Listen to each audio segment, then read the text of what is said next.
нас дети должны правильно разукрасить дорожный знак.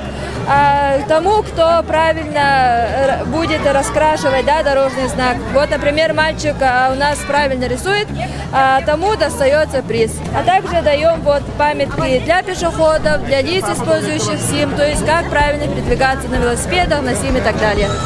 А также у нас в скором времени пройдет викторина.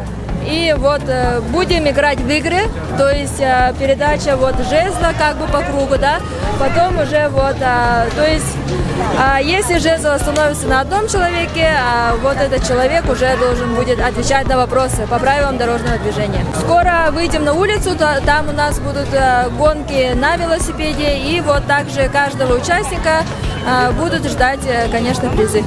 Но главное, что участники должны усвоить. Правила, как правильно кататься на велосипеде. Конечно, будем, да, проводить инструктаж перед тем, как они начнут гонки.